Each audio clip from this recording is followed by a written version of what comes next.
हमसे हिजरत का सफर भूलाना जाएगा। बोलूं ना सुभान अल्लाह। कभी भी हमसे हिजरत का सफर भूलाना जाएगा। कभी भी हमसे हिजरत का सफर भूलाना जाएगा। अबू अय्यूब अंसारी का घर भूलाना जाएगा। আবু আইয়ুব আনসারী হলেন নবীর একজন সৈনিক সাহাবী, যেনার ঘরকে এখনো পর্যন্ত নবীর প্রেমিকরা ভুলতে পারবে না। বলুন না সুবহানাল্লাহ। যেনার ঘর আমরা এখনো ভুলতে পারিনি, এখনো তেনার ঘর রয়েছে মদিনার মসজিদে নববী ছেড়ে গিয়ে। আহা, कभी भी हमसे हिजरत का सफर भूलाना जाएगा। अबू अय्यूब अंसारी का घर भूलाना जाएगा। जोरे बोलूं ना सुभान अल्लाह। शहादत होगी लाखों की, हजारों मर के दिल। शहादत होगी हाथों की, शहादत होगी लाखों की, हजारों मर के दिल। ओहद की जंग में हम जाता जिगर भूला ना जाएगा। আরো জোরে বলবেন না? ওই জন্য বলেছিলাম আই লাভ বলুন রাসূলুল্লাহ। নবীর আর নবীর দিওয়ানারা আজকে সব পরিচয় দিচ্ছেন যে আমরা চাঁদের মোহাব্বত অবশ্যই রেখেছি আর কিয়ামত পর্যন্ত রাখবো। বলুন ইনশাআল্লাহ। আর একটু তাকবীর দেন, নারে তাকবীর। মাসলাকে মুজাদ্দিদ জামান হেজবুল্লাহ আহলে সুন্নাত ওয়াল জামাআতের অনুসারীগণ, আহলে সুন্নাত ওয়াল জামাআতের হক উলামাগণ, নারে তাকবীর। সকলে আসেন ভালোবাসায় মহব্বতে জবান খুলে সকলে একটু দরুদ শরীফ পড়েন। দরুদ শরীফ আল্লাহুম্মা সাল্লি আলা। বাবা একটু কানে লাগছে এটা। জি জি, এটা একটু কানে লাগছে। জি জি জি, বাহ বাহ, সৈয়দ। أعوذ بالله من الشيطان الرجيم. بسم الله الرحمن الرحيم. نحمده ونصلي على رسوله الكريم. أما بعد فيا أيها الغادرون رحمنا ورحمكم الله. وقال الله تعالى في كلام المجيد والفرقان الحميد. إن الله وملائكته يصلون على النبي يا أيها الذين آمنوا صلوا عليه وسلموا تسليما. اللهم صل على سيدنا مولانا محمد وعلى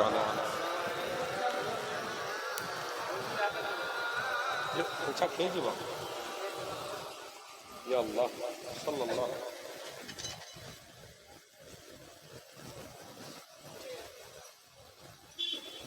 সকলে বলুন না সাল্লাল্লাহু আলাইহি ওয়াসাল্লাম। আর একটু জবান খুলে মহব্বতে বলুন না সাল্লাল্লাহু আলাইহি ওয়াসাল্লাম। আমার বাপ ভাইরা, কষ্ট হচ্ছে আপনাদের? অসুবিধা হচ্ছে না তো? মায়া ঘেরা রঙিন পৃথিবী নয় তো সুখের খনি, মায়া ঘেরা রঙিন পৃথিবী নয় তো সুখের খনি,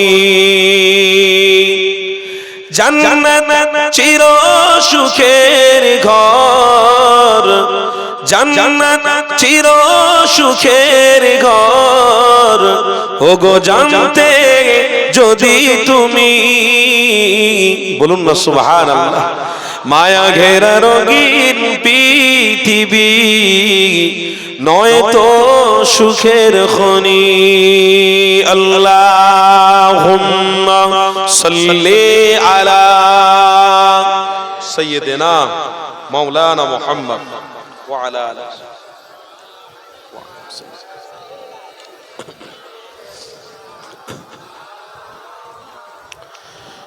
সাগর নদী আর পাহাড় বনে পাখিদের গুনগুন গুঞ্জরণে ভেসে আসে ওই সুমধুর ত্রাণ, চারিদিকে শোনো আল্লাহর জয়গান, বলুন না সুবহানাল্লাহ।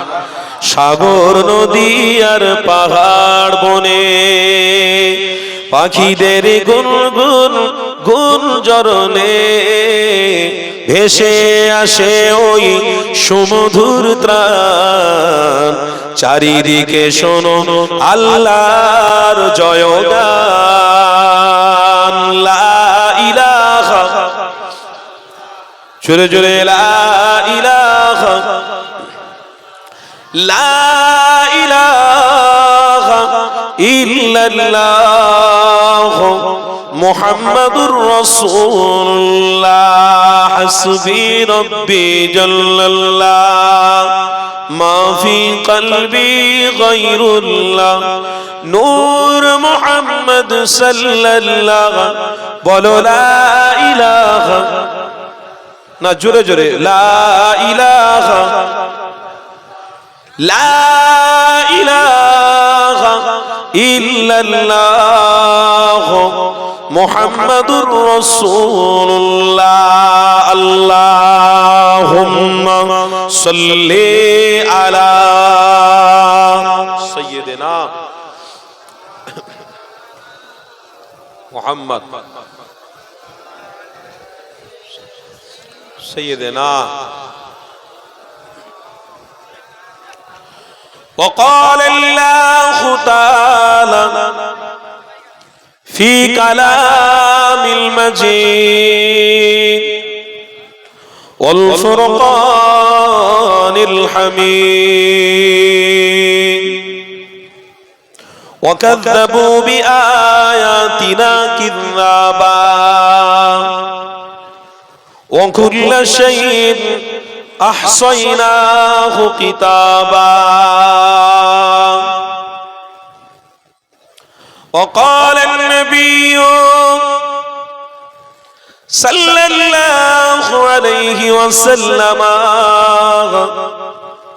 ومن ستر مسلما ستر الله في الدنيا والآخرة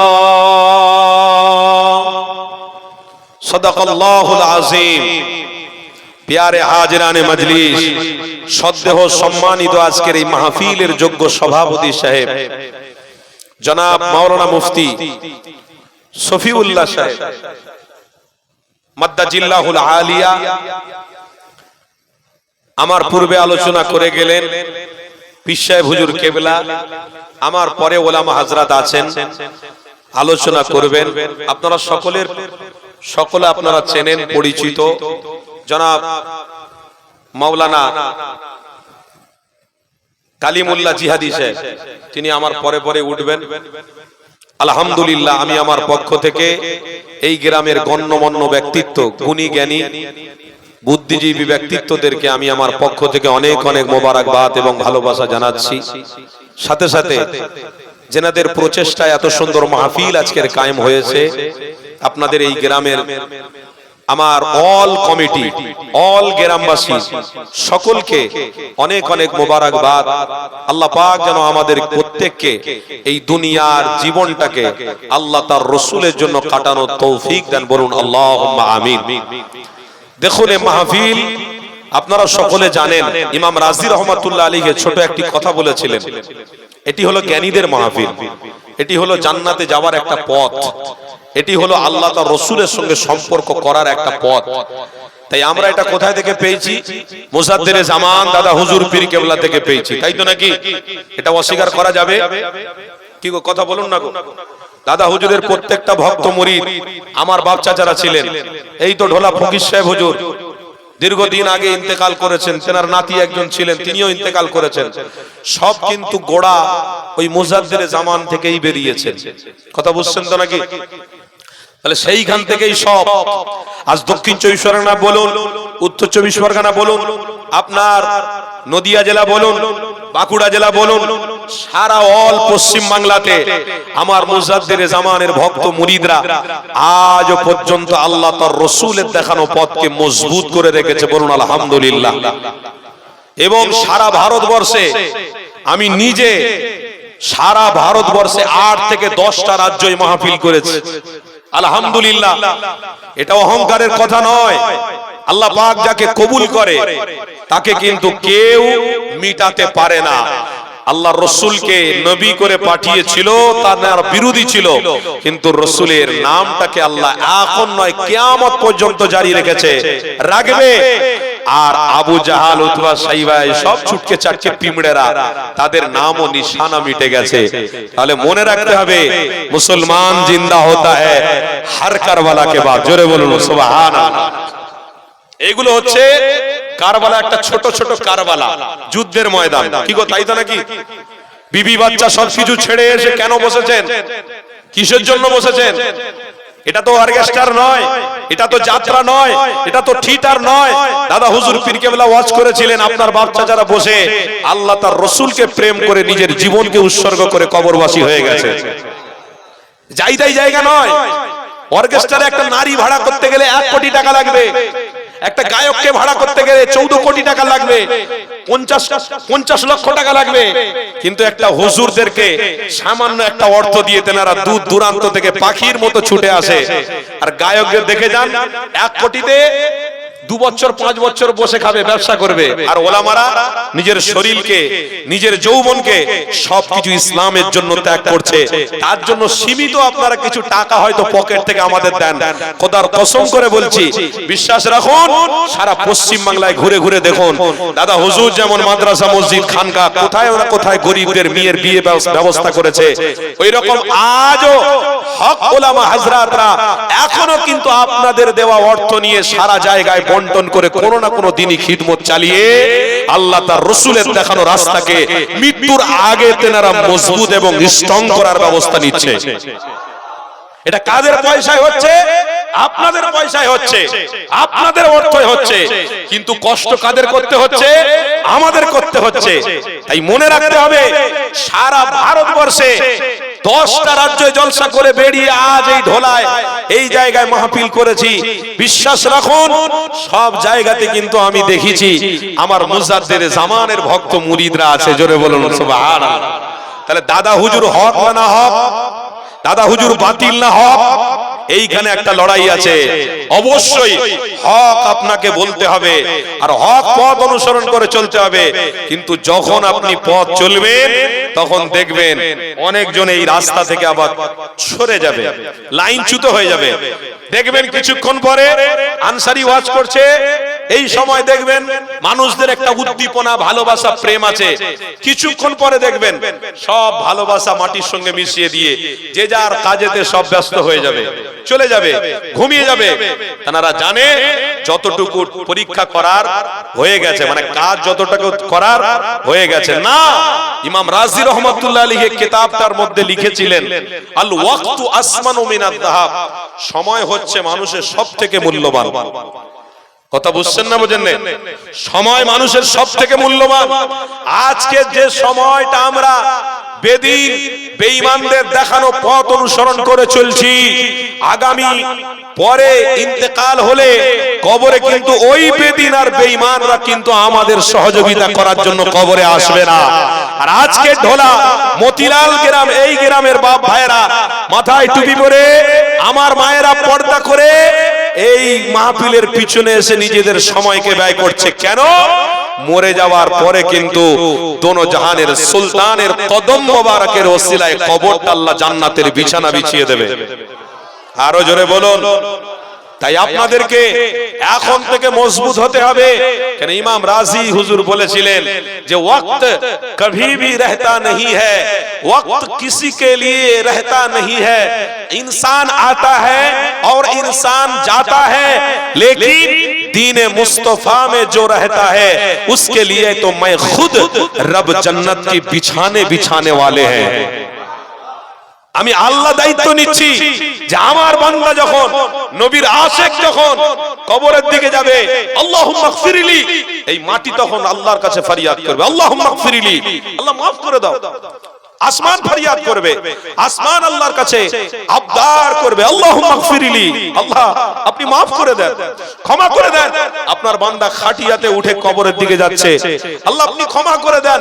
কারণ এই ব্যক্তিকে আমি দেখেছি রাত 12টা, 2টো, 4টে, 5টা পর্যন্ত ইসলামের জন্য, নবীর জন্য, আল্লাহ আপনার রেজামন্দি, আপনাকে খুশি করার জন্য নিজের জীবন আর যৌবনটাকে ব্যয় করেছিল। আল্লাহ মাফ করে দেন। আমার আল্লাহ বলে, এ জমিন তুমি যখন আমার বান্দার জন্য সাহায্য চাইছো, আসমান তুমি যখন গাওয়া দিচ্ছ যে আমার বান্দা ভালো ভালো নবীর প্রেমিক ছিল, যাও আমার ওই বান্দার দায়িত্ব ইয়াউমাল কবর থেকে ইয়াউমাল কিয়ামত পর্যন্ত আমি দায়িত্ব নিয়ে নিলাম।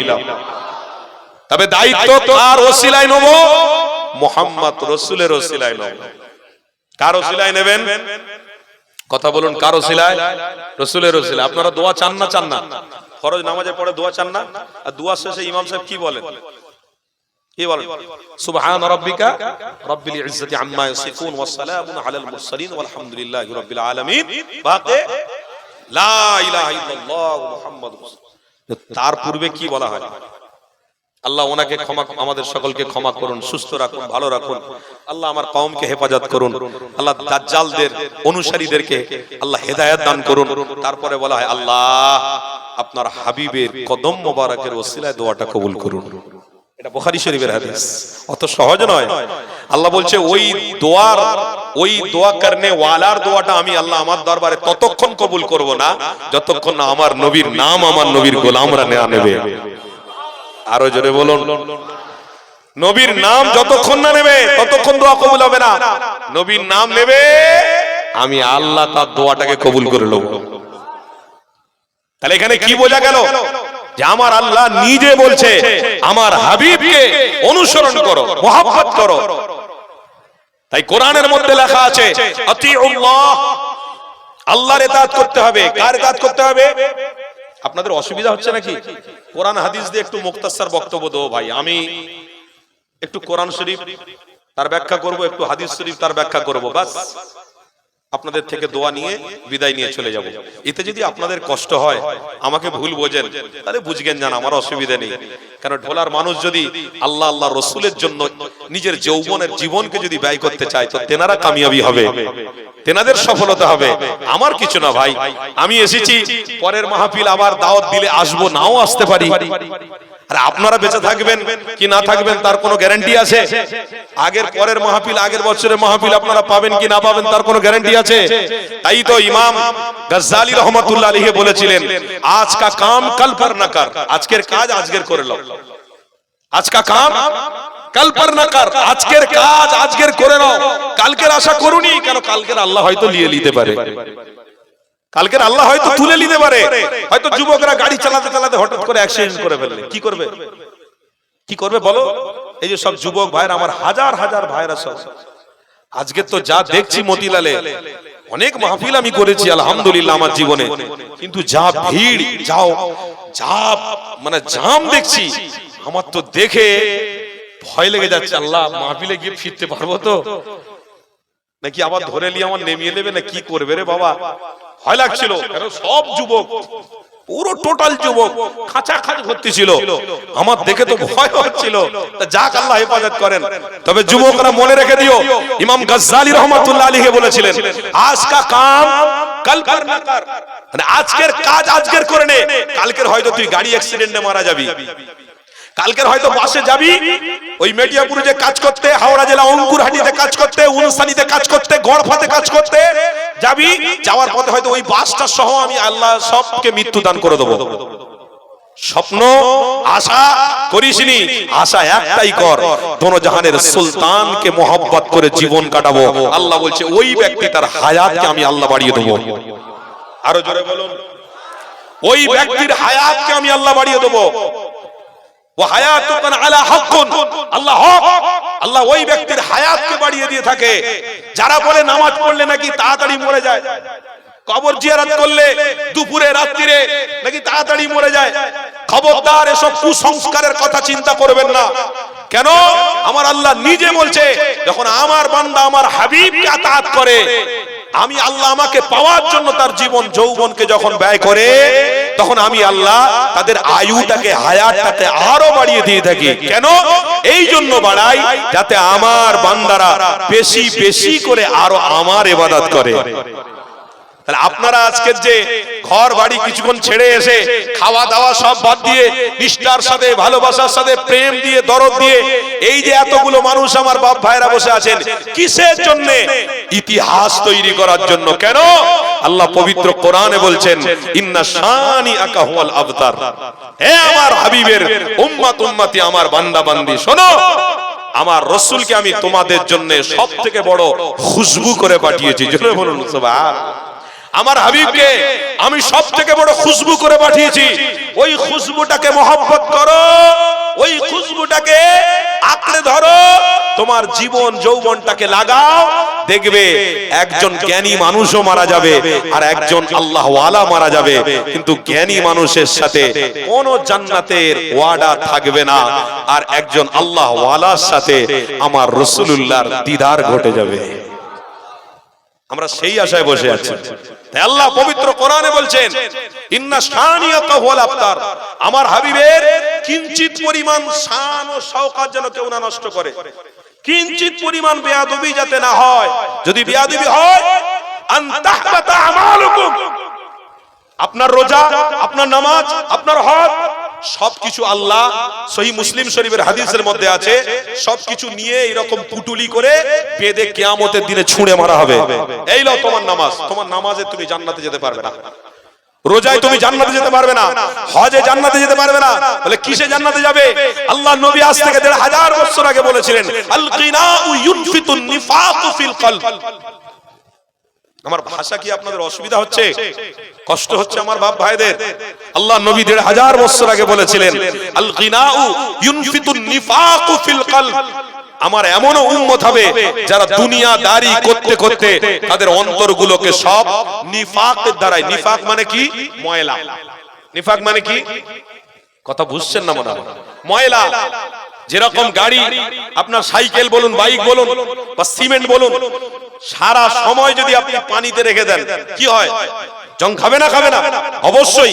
ওই রকম আপনার অন্তরের ভিতরে আল্লাহর ইতাআত, রাসূলের ইতাআত যদি না থাকে, কেন? আতিউল্লাহ ওয়া আতিউর রাসূল। তারপরে আল্লাহ বলছেন ওয়া উলিল আমরি মিনকুম। আল্লাহ কি বলছেন? ওয়া উলিল আমরি মিনকুম।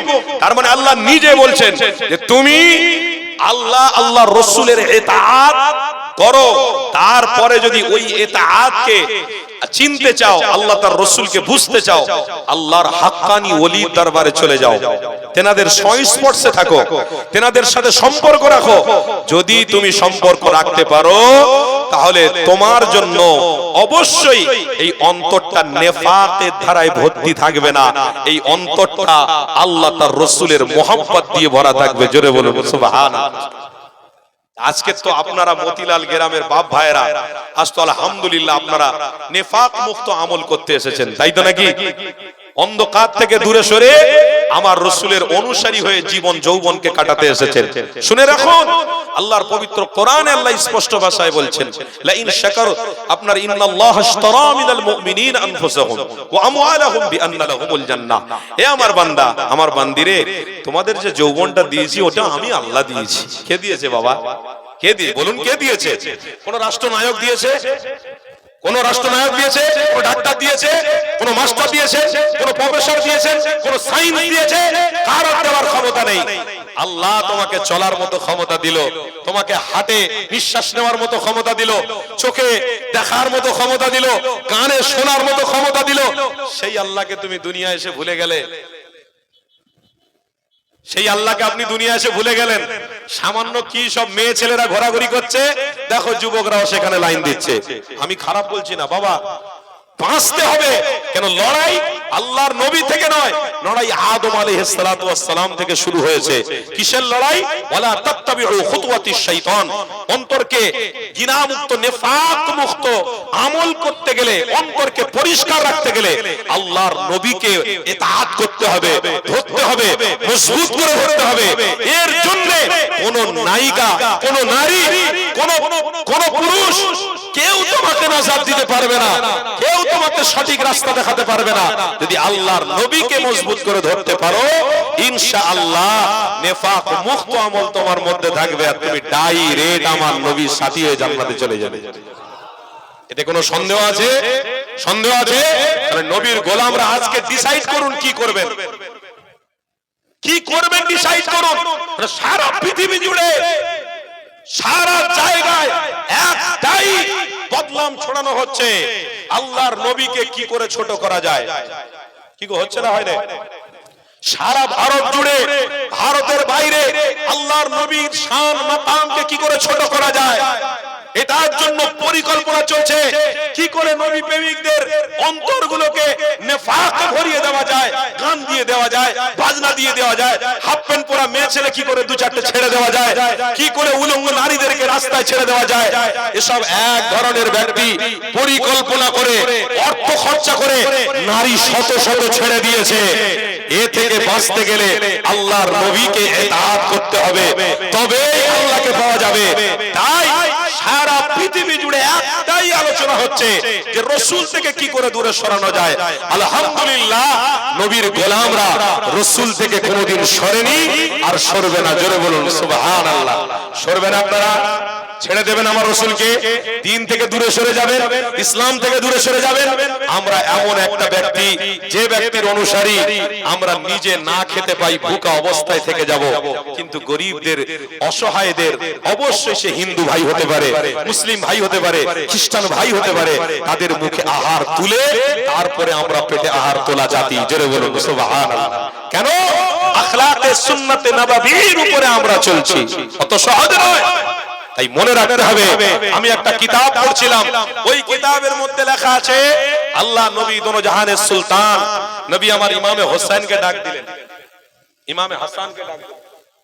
এই ইমামে হাসান, ইমামে হোসেন, আল্লাহর নবী দুই কলিজার টুকরা, সাইয়্যিদা শাবাবি আহলিল জান্নাহ। এই দুই কলিজার টুকরা হলো জান্নাতের সরদার। জোরে বলুন সুবহানাল্লাহ।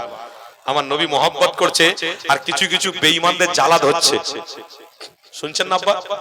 কিছু কিছু বেঈমানদের জ্বালা ধরছে। বাবা, নানা নাতির মহব্বত দেখ। আর এখনো যদি কোনো নাতিকে কোনো বাপ ভালোবাসে, নাতিকে আদর করে, তখন কিন্তু ওই যে আপনার ছেলের বৌমা আছে, ও কিন্তু টেরিয়ে টেরিয়ে একটু টেকিয়ে বলে, বাবা এত মহব্বত ভালো নয়, আব্বা মনে হচ্ছে সেই 1 বিঘে জমি মনে হচ্ছে লিখে দেবে এদের নামে। এরকম হয় না? হয় না? স্বাভাবিক। হযরত ইমামে হাসান আর হোসেন আর আপনার নাতি, আসমান জমিনের পার্থক্য আছে। নবী ইমাম হাসান আর হোসেনকে ভালোবাসেন, পার্থক্য অবশ্যই। সাইয়্যিদা শাবাবি আহলিল জান্নাহ, সাইয়্যিদাতুন নিসাই আহলিল জান্নাহ, এনার মাও তো জান্নাতের মহিলাদের সরদার, আর তিনিও যুবক, তেনার গর্ভে থেকে এসেছে আল্লাহর নবীর লুৎফ, সেখান থেকে তেনারা এসেছে। ইমামে হাসান আর হোসেন তিনিও জান্নাতের মেহমান, আল্লাহর নবী কেন মহব্বত করবে না? দিচ্ছে। সর্বশেষে হযরতে ইমামে হোসেনকে ডাক দিয়েছে। হযরতে ইমামে হোসেনকে ডাক দিয়ে বলছে, হোসেন একটা কথা বলবো? জি নানা জান বল। তোমার নানাকে তুমি ভালোবাসো না, খুব মহব্বত করো? জি ইয়া রাসূলুল্লাহ, হাবিবাল্লাহ, আপনার জন্য জীবনকে উৎসর্গ করে দিতে পারি। হোসেন, আমি পর্দা নেওয়ার পরে যদি কেউ ইসলামের দুশমন এসে তোমাকে বলে তোমার নবী খারাপ ছিল, তোমার নানা খারাপ ছিল, ইসলাম খারাপ, বাজে মন্তব্য যদি করে, তুমি কি করবে? এই কথাটা ভালো করে শুনে রেখে দিন। তুমি কি করবে? হযরত ইমামে হোসেন বলেছিলেন, ইয়া রাসূলুল্লাহ, হাবিবাল্লাহ, হুজুর, আপনাকে যারা খারাপ বলবে, আপনাকে যারা কষ্ট দেয়, কথা দেবে, আমার সামনে, চোখের সামনে যদি বলে, আপনার রেখে যাওয়া চরিত্র, আখলাক, আদর্শ নিয়ে ওই দুশমনের সামনে দাঁড়িয়ে তাদেরকে বুঝিয়ে দেব যে আল্লাহর নবী হলেন দুশমনেরও বন্ধু। জোরে বলে সুবহানাল্লাহ। আল্লাহর নবী কোন জাত-পাতকে আলাদা করতে আসেনি, আল্লাহর নবী প্রত্যেকটা উম্মতকে জান্নাতে নিয়ে যাওয়ার জন্য এসেছে। নানা জান, প্রত্যেকটা দুশমনের সামনে আপনার আদর্শ, আপনার চরিত্র নিয়ে সেখানে দাঁড়িয়ে থাকবো। দ্বিতীয় নম্বরে আবার আমার নবী বললেন, এ হাসান, হোসেন, আবার যদি দ্বিতীয়বার বলে, আবার যদি দ্বিতীয়বার আক্রমণ করে তো কি করবে? হযরত ইমামে হোসেন বলছেন, হুজুর, আপনার আখলাক, চরিত্র, ভালোবাসা নিয়ে ওই দুশমনের সামনে দাঁড়াবো। জোরে বলুন সুবহানাল্লাহ। কত সুন্দর কথা দেখুন, কত মায়া ভরা কথা দেখুন। আল্লাহ নবী বড় খুশি হচ্ছে। তৃতীয় নম্বরে আবার আমার নবী জিজ্ঞাসা করলেন, হোসেন, যদি তৃতীয় নম্বরে গালাগালি করে, যদি অন্যায় নামাজ এবং কোরআন এবং রোজার বিরুদ্ধে কথা বলে, হোসেন তুমি কি করবে? হযরত ইমামে হোসেন বলেছিলেন, হুজুর, আপনার জন্য, আপনার রবের জন্য, আমার রবের জন্য এই গর্দানটাকে কাটিয়ে দেব, কিন্তু দুশমনের সামনে মাথা নত করব না, আর রাসূলের নামকে কোনোদিন ছোট করতে দেব না। একে বলা হয় ইসলামের সবথেকে বড় ত্যাগ। আজকে ঢোলা গ্রামের বাপ ভাইদের কতটুকু ত্যাগ আছে ইসলামের জন্য বলুন তো? বছরে একবার মাহফিল হচ্ছে, আলহামদুলিল্লাহ, শান শওকতের সাথে, কিন্তু এটাও মনে রাখতে হবে মাহফিল কেন্দ্রিক যাতে কোনো না গুনাহ হয়ে যায়, কেউ যেন জাহান্নামী না হয়ে যায়, মাহফিল কেন্দ্রিক কেউ যেন জাহান্নামী না হয়ে যায়, এটা মনে রাখতে হবে। কেন? ইসলামে থাকতে গেলে ইমাম কুলতুবী রাহমাতুল্লাহ আলাইহি তিনি বলেছেন, ইসলামে যারা থাকবে তারা তিনটে জিনিসকে ত্যাগ করবে, তিনটে জিনিসকে মজবুত করে ধরবে। এক হলো ত্যাগ করতে হবে। কি করতে হবে? ত্যাগ করতে হবে। কি দিয়ে ত্যাগ করবেন? নিজের জীবন, যৌবন আর অর্থ। কথা শুনছেন না? ত্যাগ করতে হবে। আর দ্বিতীয়, ইমাম কুরতুবী রাহমাতুল্লাহ আলাইহি বলছেন, দ্বিতীয় হলো আখলাকে সুন্নাতে নববী ধরে রাখতে হবে। জোরে বলুন সুবহানাল্লাহ। আর তৃতীয় নম্বর কি? তৃতীয় নম্বর কি? ইমাম কুরতুবী রাহমাতুল্লাহ আলাইহি বলছেন, তৃতীয় নম্বর হলো তোমার নীতিকে ঠিক রাখতে হবে। কথা বুঝছেন না? বোঝেন? হযরত ইমামে হোসেনের মধ্যে তিনটে ছিল না? ছিল না? এই কথা বলুন, ছিল না? ছিল না? তিনটেই ছিল। এক হলো তিনি নিজের গর্দান কাটিয়েছিলেন, তাই তো শহীদে কারবালা হয়ে গেছিলেন। কথা ঠিক না ভুল বলছি? নিজের গর্দান কাটিয়ে মুমিনকে দেখিয়ে দিয়ে গেছেন। এ ঢোলা গ্রামের আমার বাপ ভাইরা, মুমিনরা, ইতিহাস যদি পড়তে হয় দেখে লিখে যাও, জওয়ান ছেলে, জান্নাতের সরদার, কি দরকার ছিল শুধু শুধু গর্দানটাকে কাটিয়ে দেবে, জীবন যৌবনকে বেকার করে দেবে? তেনার তো বিবি বাচ্চা ছিল, আর পরিবার ছিল, তিনি একটাই জিনিসে তিনি গর্দান কাটিয়েছে। কেন? পৃথিবী আমার জন্য চিরজীবনের নয়, আমার নানা পর্দা নিয়েছেন, আমিও চলে যাব, কাল কিয়ামতের দিনে আমার এই গর্দান কাটার ওসিলাতে আমার নানার অনেক উম্মতকে আমি এর বাহানা দেখিয়ে জান্নাতে নিয়ে চলে যাব। কে দয়া দেখাচ্ছে এরকম? মতিলাল পাইকপাড়া গ্রামের বাপ ভাইরা, কে দয়া দেখাবে?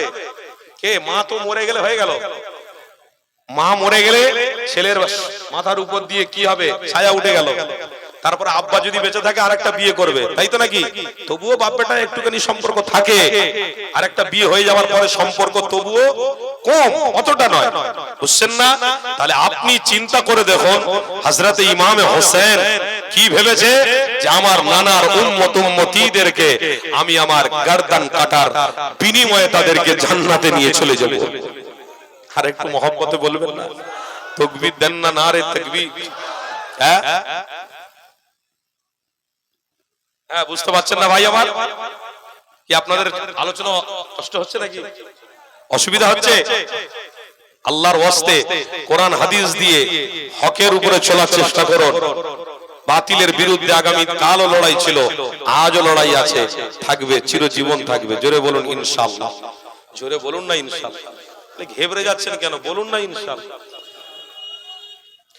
তাহলে আপনাদের মনে রেখে দিতে হবে, আল্লাহ নবীর দুনিয়ার বাদশা হাবিবুল্লাহ নওয়াজা হযরত ইমাম হুসাইনকে কেন নিজে গর্দান কাটাতে হয়েছে? এই জন্য কাটাতে হয়েছে কেননা হককে প্রতিষ্ঠিত রাখার জন্য, বাতিলের বিরুদ্ধে অবশ্যই হককে জারি রাখার জন্য আমার রাসূলুল্লাহ নওয়াজা হযরত ইমাম হুসাইন হুজুর আমার কষ্ট করেছে, মেহনত করেছে। এ যুবকেরা, তরুণীরা, আব্বারা, আল্লাহ নবী দিন দুনিয়ার বাদশা হাবিবুল্লাহ আমার 3000 বছর আগে সাহাবা হুজুরদেরকে জানিয়ে দিয়েছে, আমার সাহাবারা ইসলামের মধ্যে থাকতে গেলে 3টে নীতির উপরে থাকতে হবে। এখন দ্বিতীয় হলো সুন্নাতে নববী, আর তৃতীয় হলো সুন্নাতে নববীর সাথে সাথে নীতিটাকে মজবুত রাখা। এই যুবকেরা, তরুণীরা, আব্বারা মনে রেখে দিও, হযরত ইমাম হুসাইনকে আল্লাহ নবী জিজ্ঞাসা করেছিল, ইসলামের উপরে কেউ যদি অত্যাচার করে, আমার নবী নিয়ে যদি কেউ কথা বলে, এ ইমাম হুসাইন কি তুমি করবে? হযরত ইমাম হুসাইন জানাতে লাগলেন, ইয়া রাসূলুল্লাহ, হাবিবাল্লাহ, নিজে জানকে কুরবান করে দেব, কিন্তু আল্লাহ তার রাসূলকে মাটির সাথে মিশতে দেব না। আরো জোরে বলুন। এটাকেই তো বলা হয় ঈমান, এটাকেই তো বলা হয় আসল ত্যাগ। এ দুনিয়ার মানুষেরা, এ নবী দিওয়ানারা মনে রেখে দিও, আল্লাহ নবী দিওয়ানারা, তোমাদেরকে এখন থেকে প্রস্তুতি নিতে হবে। এখন থেকে আপনাদেরকে নাজাতের পথ অনুসরণ করে এগিয়ে যেতে হবে। কারণ আল্লাহ নবী নওয়াজা আজ থেকে নয়, অনেক দিন আগে তিনি এইখান থেকে ইবলিস শয়তানের বিরুদ্ধে যুদ্ধ ঘোষণা করে দিয়েছে। এ যুবকেরা, তরুণীরা, আব্বারা, আজও কিন্তু মুমিন মুসলমানদের উপরে অত্যাচার ব্যভিচার যতই হোক না হবে, যে যা বলুক না বলুক না, আমার কিছু বলার দরকার নেই। আলহামদুলিল্লাহ, আমার দিলেতে আল্লাহ তার নবী থাকবে। আরো জোরে বলুন। এই যুবকেরা, তরুণীরা, আব্বারা, নবীর গোলামরা মনে রেখে দিও, আল্লাহ নবী দিন দুনিয়ার বাদশা হাবিবুল্লাহ এমন করে ইমাম হুসাইনকে জানাতে লাগলো, এই ইমাম হুসাইন, তুমি যে কথাটা বলেছো, এই কথাটাকে আল্লাহ কবুল করে নিয়েছে। এই ইমাম হুসাইন, তবে শুনে রেখে দিও, আমি মুহাম্মদ রাসূলুল্লাহ জানিয়ে দিলাম, এই ইমাম হুসাইন, তুমিও চলে যাওয়ার পরে তোমার নসল থেকে 9টা ইমাম আসবে। একটা ইমামের নাম হলো সবথেকে শ্রেষ্ঠ ইমাম যে আসবে, এই ইমামটার নাম হলো ইসলামের আদর্শ, নবী পাকের সুন্নাহ ত্যাগ করা এবং আখলাক সুন্নতের উপরে থাকা, নীতির উপরে মজবুত থাকা। একটা ইমাম আল্লাহ তোমার নসল থেকে বাড়াবে, ওই ইমামটার নাম হলো ইমাম মেহেদী আলাইহিস সালাম। আরো জোরে বলুন। এই ইমাম মেহেদী আলাইহিস সালাম আসবে না? আসবে না? তাহলে এখন থেকে আমাদের কাতার সোজা করতে হবে না? হবে না? এই ইমাম সাহেব যখন বলেন না জানাজার নামাজে, কাতারটা সোজা করে নাও, জুম্মার নামাজে বলে কাতারটা সোজা করে নাও, কাতারটা ঠিক করে নাও, তখন সবাই আমরা পায়ে পা ছেড়ে কাঁধে কাঁধ দিয়ে সুন্দর করে কাতার সোজা করি। পাইকপাড়া গ্রামের বাপ ভাইরা, আল্লাহর নবী বলে গেছেন, ওই কাতার সোজাকারীটাই হলো আল্লাহর জান্নাতে যাওয়ার রাস্তা। জোরে বলুন সুবহানাল্লাহ। ওই জন্য কাতার কোনোদিন বেকাটারা করবেন না। কেন? কাতার বেকাটারা ব্যক্তিরাই জাহান্নামে যাবে। যারা কাতারকে সোজা করে, সব সময় পাদ দিকে লক্ষ্য রাখে, সব সময় এই কাঁধ আর আরেকটা কাঁধের দিকে লক্ষ্য রেখে এই দিক ওদিক করে তাকিয়ে যারা কাতারটাকে সোজা করে, ওই কাতারটাই আল্লাহর জান্নাতে পৌঁছাবে। বলুন না সুবহানাল্লাহ।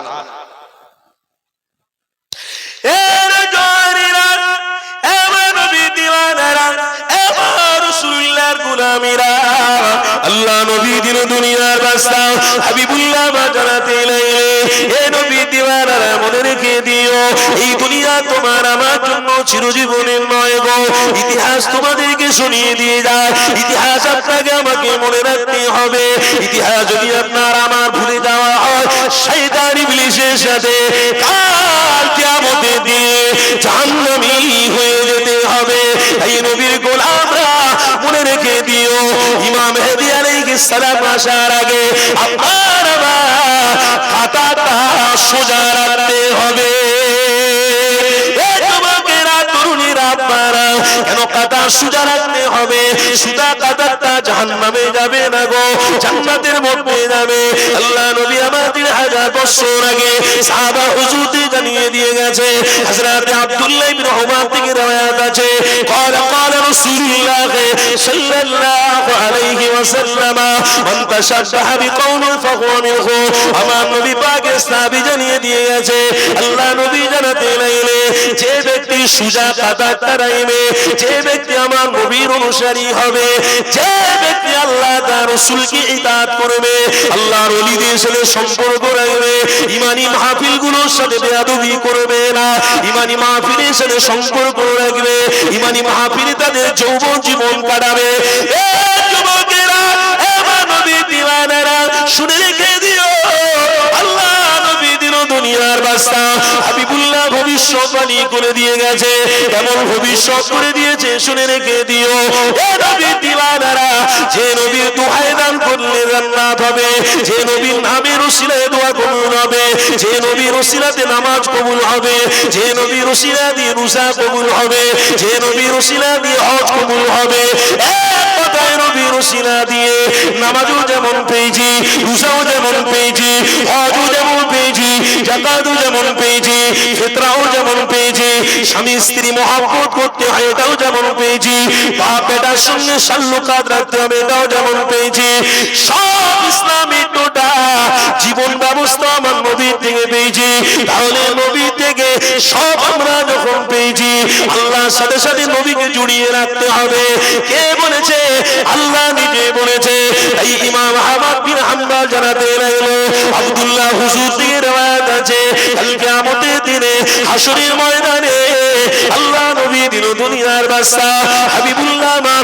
জামাতের লিডার আগে দেবে লিডারশিপ থাকবে আগে তিনি থাকবে তিনার পিছনে 4 ইমাম থাকবে সাহাবা হুজুররা থাকবে তিনার পিছনে পিরানে বিদস্তেগি থাকবে তিনার পিছনে সুলতানুল হিন্দ খাজা গরিব নওয়াজ থাকবে তিনার পিছনে পিছনে তোমার আমার পীর ও মুর্শিদ মুজাদ্দিদে জামান থাকবে এ যুবকেরা তরুণেরা পারা তিনার পিছনে পিছনে নবীর দিওয়ানারা থাকবে আমরা থাকবো আপনারা থাকবো আমরা যখন উকি মেরে দেখবো ওই তো আমাদের পীর ও মুর্শিদ কাতারের সামনে দাঁড়িয়ে রয়েছে আবার উকি মেরে যখন দেখতে পাবো ওই তো সামনে পিরানে পীর দাঁড়িয়ে রয়েছে ওই তো সুলতান খাজা গরিব নওয়াজ দাঁড়িয়ে রয়েছে ওই তো আগে দেখো ইমাম আবু বকর দাঁড়িয়ে রয়েছে উমর ফারুক দাঁড়িয়ে রয়েছে উসমান গনি দাঁড়িয়ে রয়েছে দেখো আগে দেখো কে দাঁড়িয়ে রয়েছে আগে আগে দেখা যাবে তোমার জামাতে ইমাম হিসেবে লিডারশিপ দিচ্ছে তোমার আমার ইমাম মুহাম্মদ রাসূল দাঁড়িয়ে রয়েছে আরো জোরে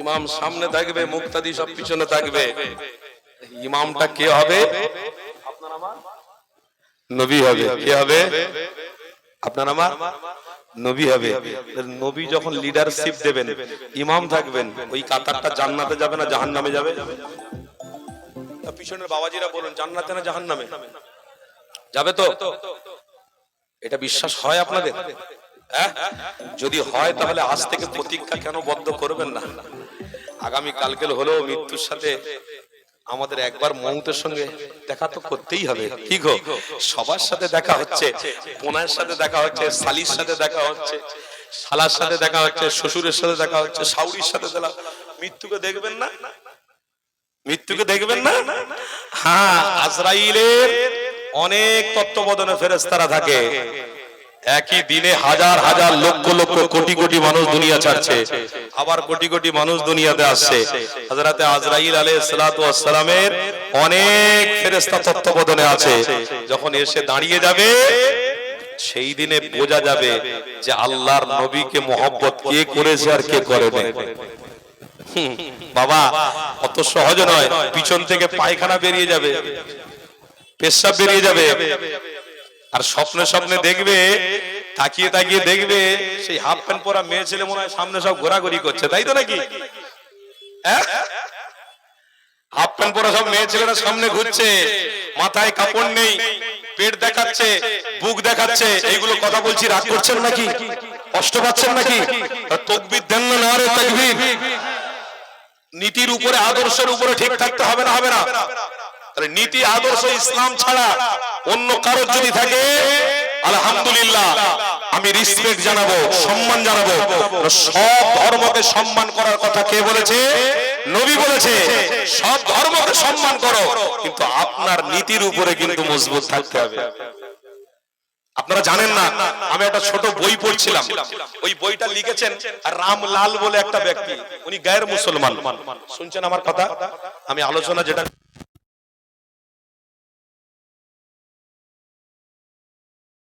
কথা সব মিলিয়ে মুলিয়ে এদিক ওদিক করে সব কথা শেষ করতে হবে, বুঝলেন? রামলাল বলে যে ব্যক্তিটা, ওনার একটা কিতাব আমার কাছে আছে, 25 পৃষ্ঠার একটা কিতাব আছে, আমি কিনে রেখে দিয়েছি। তো তিনি আমার নবীর সম্পর্কে আলোচনা করেছেন। এই নবী সম্পর্কে আলোচনা করতে করতে আদর্শ, ত্যাগ, নীতি, আদর্শ এইসব নিয়ে আলোচনা করতে করতে পড়তে যখন 10টা পৃষ্ঠা আমি খুললাম, এই 10 আবার দেখি এই ভারতবর্ষে যিনি পরিচিত খ্যাতিনামা ছিলেন, আমাদের আপনাদের টাকার উপরে যেন ছবি আছে, জানেন না? তার ছবি আছে মহাত্মা গান্ধী। মহাত্মা গান্ধীকে ইতিহাসের পাতায় লেখা আছে ইনি হলেন জাতির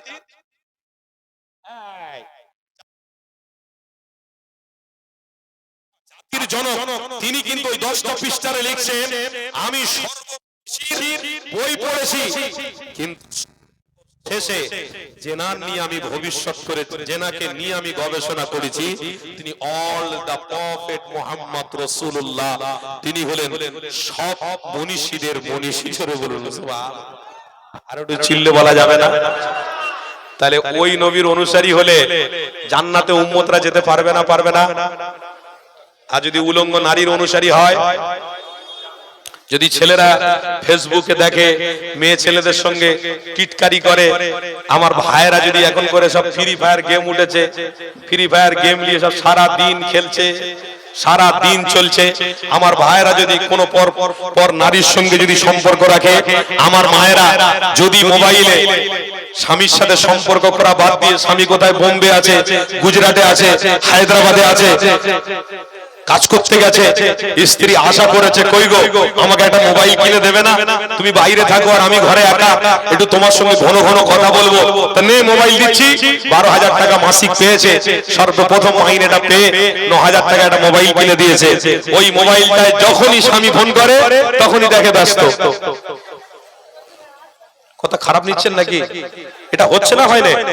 এই কথা বললে আপনাদের রাগ হচ্ছে? আমার বাপ ভাইদের কথা অবশ্যই বলতে হবে, আমার মা বোনদের কথা বলতে হবে। কেন? আল্লাহর নবী কিন্তু ঠিক এইভাবেই মক্কা মদিনা শরীফ সহ সারা পৃথিবীতে ইসলামটাকে ভালোবাসা দিয়ে জয় করেছে। আর একটু জোরে হবে না? সারা পৃথিবী জুড়ে ইসলামের চর্চা হচ্ছে আর কিয়ামত পর্যন্ত হতে থাকবে। বলুন ইনশাআল্লাহ। আরো জোরে বলুন। পশ্চিম বাংলার মানুষও আমার নবীর দিওয়ানা, গোলাম, পাগল, আর সারা ভারতবর্ষ, সারা এশিয়া জুড়ে আমার নবীর দিওয়ানা, আমার নবীর পাগলরা এখনো ছিল, আছে, থাকবে, কিয়ামত পর্যন্ত এই সিলসিলা চলবে। জোরে বলুন সুবহানাল্লাহ। আল্লাহ আমাদেরকে কবুল করেন, বলুন আল্লাহুম্মা আমিন। স্বামী কষ্ট করছে স্ত্রীর জন্য, বাচ্চাদের জন্য, আর সেই স্বামী মোবাইল কিনে দিয়েছে, যখনই দরকার হয় স্ত্রীকে ফোন করে তখনই ব্যস্ত, তখনই ব্যস্ত। হঠাৎ যখন ফোনটাকে ঘুরিয়েছে স্ত্রী, তখন জিজ্ঞাসা করছে সালাম টালাম কিচ্ছু নেই, ও বেটা রেগে আছে, এও বেটা একদম বাজারে রাগ না দেখালে হবে না। রাগ না দেখালে তো উল্টো আমাকে কথা শুনতে হবে। রেগে বলছে কি হয়েছে, শুধু ঘন ঘন ফোন করছো, আমি তো ঘুরিয়ে করলাম, ঘন ঘন করছো কেন? তখন এ বলছে কার সঙ্গে কথা বলছিলি, ওটা আগে বল, তারপরে রাগটা পরে দেখাবি।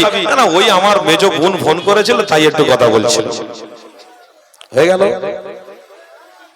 আমার মেজো বোন কথা বলছিল, আমার মা আব্বা ফোন করেছিল তাই একটু কথা বলছিলাম, দেরি হয়ে গেল। কিছু মনে করছো নাকি বাবা? একদিন ধোঁকা দিল, দুদিন ধোঁকা দিল, 3 দিনের মাথায় একটা যুবক ছেলে তালাক দিয়ে দিল। কথা শুনছেন না? এই পরশুদিন আমার কাছে ফোন এসেছে, ফোন করে বলছে আনসারি ভাই ভালো আছেন? আলহামদুলিল্লাহ। সেই যে হুগলি জেলায় এসেছিলেন মনে আছে? আমি কত জায়গায় যাচ্ছি কি করে মনে থাকে, কোন গ্রাম বলো, ভালো করে ক্লিয়ার করলো। তারপরে আমি জিজ্ঞাসা করলাম ব্যাপার কি, বলুন বিষয়বস্তু কি, কি বিষয় আপনি ফোন করেছেন?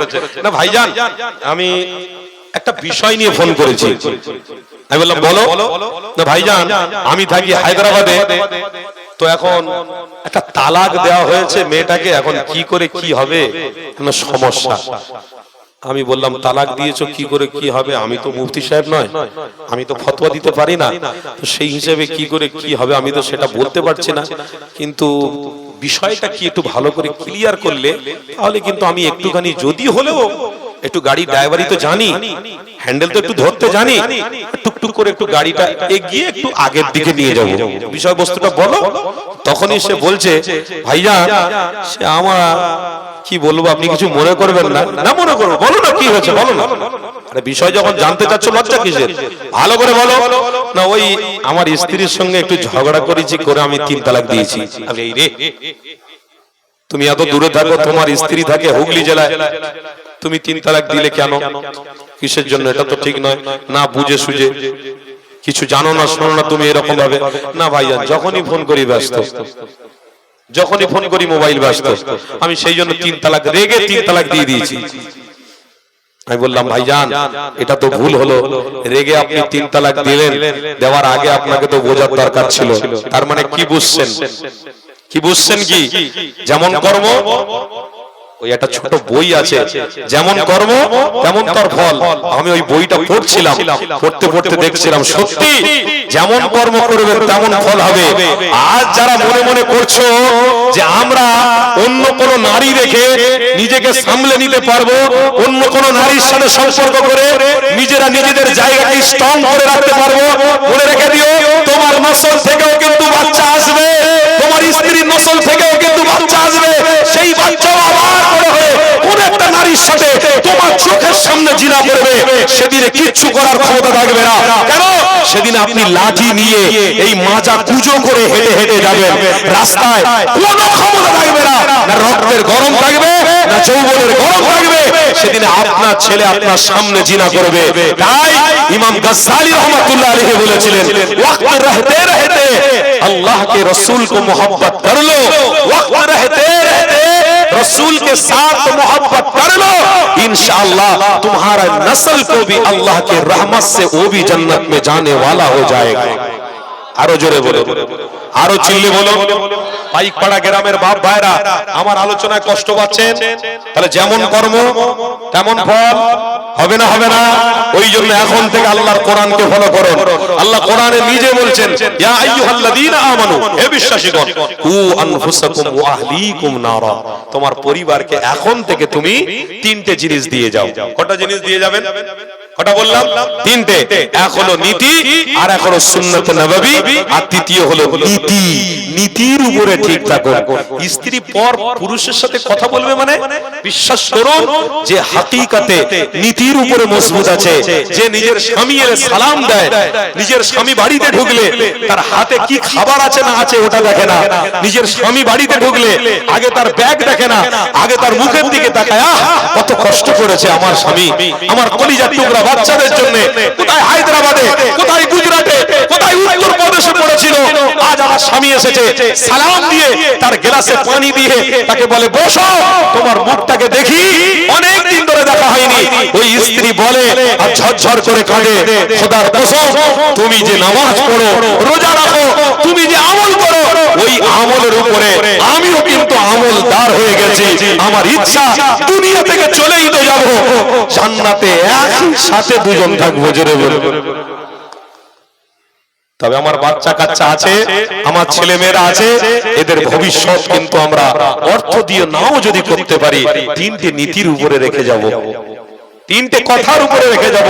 ওগো আমার স্বামী, আমি স্ত্রী আজকের প্রতিজ্ঞাবদ্ধ করছি, তুমি খাচ্ছ খাটো, নির্ভাবনায় খাটো, এদের জন্য অর্থ যদি নাও রেখে যেতে পারি, এদের জন্য পয়সা যদি নাও করে যেতে পারি, জমি জায়গা যদি নাও যেতে পারি, কিন্তু তিনটে নীতি এদের উপরে রেখে যাব। এক হলো আখলাক, দ্বিতীয় হলো ত্যাগ, আর তৃতীয় হলো নীতি। আল্লাহর নবীর সম্পর্কে এদের জ্ঞান দিয়ে, নবীর সাথে জড়িয়ে দিয়ে আমরা দুজন চলে যাব। এরাও বড় হবে ইনশাআল্লাহ। ওকুর রব্বির হামহুমা কামা রাব্বায়ানি সগীরা। এরা দোয়া করবে, আমরা কবরে শুয়ে শুয়ে সওয়াব পেতে থাকব। আজকের কি হচ্ছে? এর উল্টোটা হচ্ছে। যেটা যেভাবে দুনিয়া চলছে সেভাবে ইসলামের অনুসারীরা চলছে। চলবে, চলা যাবে। যেভাবে দুনিয়া চলবে সেভাবে আমাদের চললে হবে। কথা বলুন না বাবা, চললে হবে। আমাদের একটা আইডিওলজি আছে না নেই? আমাদের একটা পরিচয় আছে না নেই? আমাদের পরিচয় হলো ইন্নাদ-দীন ইনদাল্লাহিল ইসলাম। আর ইসলামের সবথেকে মূল পথিক হলেন মুহাম্মদ রাসূল। জোরে বলুন সুবহানাল্লাহ। সব থেকে বড় আইডিওলজি ইসলাম, আর ইসলামের সব থেকে ফুল হলো, সব থেকে বড় খুশবু হলেন আপনার আমার নবী, দুনো জাহানের সুলতান। তো সেই সুলতানের সাথে মহব্বত যদি রাখি, ইনশাআল্লাহ কাল কিয়ামতের দিনে ওই কাতারের লিডারশিপ আমার নবী দেবে, আর উম্মতরা ওই কাতারে থেকে জান্নাতে চলে যাবে। আর জোরে বলবেন না? বাবেরা, নওজোয়ান তরুণীরা, আমার নবী দিওয়ানারা, আসেন একটু আলোচনার দিকে ফিরে যান। আল্লাহ নবী দিন দুনিয়ার বাদশা, হাবিবুল্লাহর অনুসারী হযরত ইমাম হুসাইন হুজুর নানাজানকে জানাতে লাগলেন, এমন নানাজান, ইসলামের জন্য জীবনকে উৎসর্গ করে দেব, ইসলামের জন্য নিজে সব কিছুকে ত্যাগ করে দেব। এমন নানাজান, এটাই হলো আমার সব থেকে বড় পরিচয়।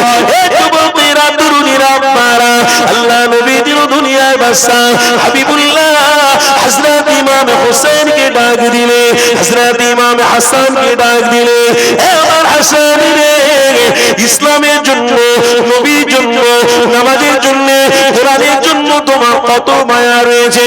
যদি কেউ ইসলামের বিরোধী কাজ করে, যদি কেউ ইসলামের অনুসারী না হয়, যদি কেউ গালাগালি করে, নবীকে গালাগালি করে, এ ইমাম হুসাইন বলো, তুমি কি ভাষায় পরিচয় দেবে, কিভাবে তার সাথে মোকাবিলা করবে? হযরত ইমাম হাসান জানাতে লাগলেন, ইয়া রাসূলুল্লাহ, হাবিবাল্লাহ, হুজুর, আমি আপনার পরিচয় নিয়ে, আপনার আখলাক চরিত্র নিয়ে ওই দুশমনের সামনে দাঁড়িয়ে থাকবো। আর জোরে বলো, এ যুবকেরা, আমার নবীর গোলামেরা, হযরত ইমাম হাসানকে আল্লাহ নবী আবার জিজ্ঞাসা করতে লাগলেন, ইমাম হাসান, যদি ইসলামের বিরোধী আবার কেউ করে, নামাজের বিরোধী আবার কেউ করে, ইমাম হাসান কি তুমি করবে বলো? হযরত ইমাম হাসান জানাতে লাগলেন, ইয়া রাসূলুল্লাহ, হাবিবাল্লাহ, আপনার আখলাক চরিত্র নিয়ে তাদের সামনে দাঁড়িয়ে মোকাবিলা করব। আল্লাহ নবী দ্বিতীয়বার জিজ্ঞাসা করতে লাগলেন, হে ইমাম হাসান, দ্বিতীয়বার যদি আল্লাহ নবী বিরোধী কথা বলে, কি করবে তুমি?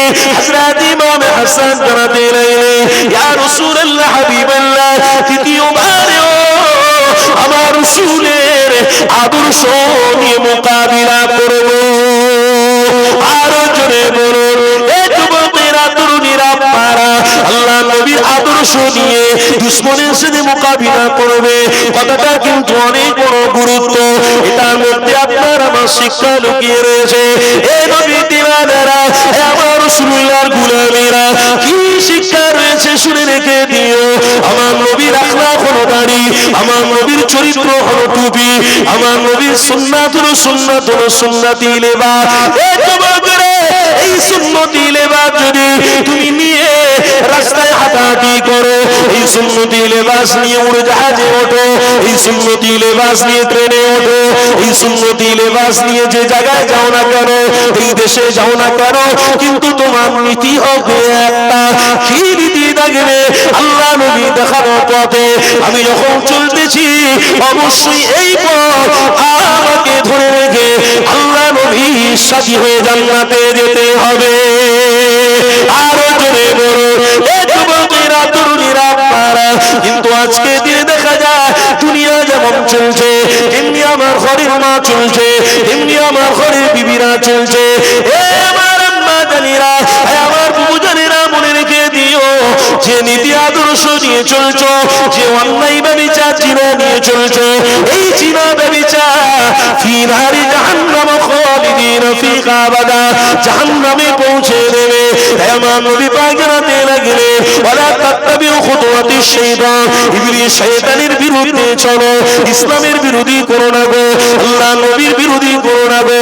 এই যুবকেরা, আমার নবী দিওয়ানারা, হযরত ইমাম হাসান দ্বিতীয়বার যখন এই কথাটা বলেছে, আমার নবী পাক হযরত ইমাম হাসানকে বলেছিল, হে ইমাম হাসান, আমি রাসূলুল্লাহ তোমাকে জানিয়ে দিলাম, তোমার মধ্যে ইসলামের আদর্শটা প্রচার হতে থাকবে, নীতি প্রচার হতে থাকবে।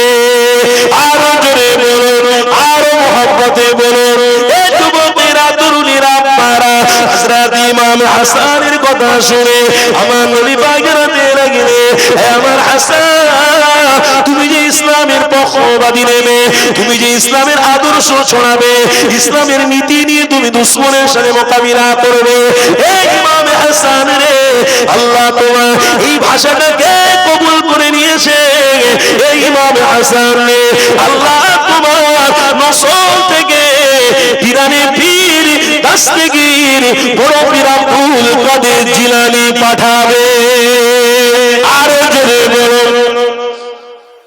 একদিকে নবীর দুই কলিজার টুকরা নাতি ইমামে হাসান, আর কথা বুঝতে পারছেন না আপনারা, ইমামে হোসেন বলেছিলেন তৃতীয় নম্বরে গলা কেটে দেবো, নীতি কিন্তু ছাড়বো না। আর ইমামে হাসান কি বলেছিলেন? আমার আলোচনা আপনাদের কষ্ট হচ্ছে? ইমামে হাসান কি বলেছিলেন? কেন না, আমি যাবো, অনেক দূরে যাবো না, কমিটি যাবো বলে বলুন, অনেক দূরে যাবো। হ্যাঁ, তার ঠিক আছে, কি আমার বাপ ভাইরা, আলোচনা কষ্ট হচ্ছে, অসুবিধা হচ্ছে? দেখি পাইকপাড়া গ্রামের বাপ ভাইদের দেখি ইমানি জোশ আছে কিনা, নারে তাকবীর। সেই প্রথম যেটা ছিল আস্তে আস্তে হারিয়ে যাচ্ছে, প্রথম যে জোশ ছিল আস্তে আস্তে হারিয়ে যাচ্ছে। কেন বলুন তো? বছরে একবার মাহফিল আপনারা করছেন, আমরা বছরে 365 দিন হয়, তাই তো নাকি? 365 দিনে 250 দিন রাত জেগে আমাদের মাহফিল করতে হচ্ছে। তাহলে আপনার মধ্যে আমাদের মধ্যে পার্থক্য আছে না নাই? বছরে একবার, তাও আবার চায়ের দোকানে কালকে সমালোচনা হবে। জানিস আনসারি ভাই ওয়াজ করেছিল, কিছু কথা ভালো লেগেছিল, কিছু কথা একটু ইদিক ওদিক হয়েছে। কথা বুঝছেন না বাবা? কিছু কথা ঠিক লেগেছে, আবার কিছু কথা এদিক ওদিক হয়েছে, অত সহজ নয়।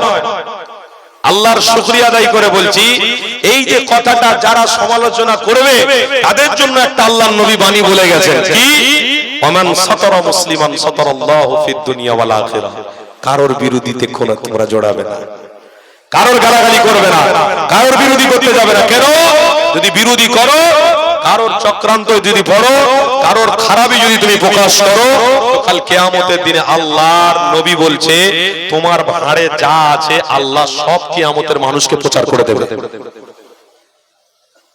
কবে জিনা করেছিলেন, কবে মানুষের ছিনতাই করেছিলেন, কবে মানুষকে মার্ডার করেছিলেন, সবকিছু কাল কিয়ামতের দিনে আল্লাহর সাইডে ওই বান্দাকে দাঁড় করিয়ে সবাইকে বলা হবে এই সেই দোষী, এই দোষী মানুষটাই দাঁড়িয়ে আছে, সব থেকে বড় আসামি এই কিয়ামতের লোকেরা দেখে নাও, সব থেকে বড় লোক, সব থেকে বড় দোষী।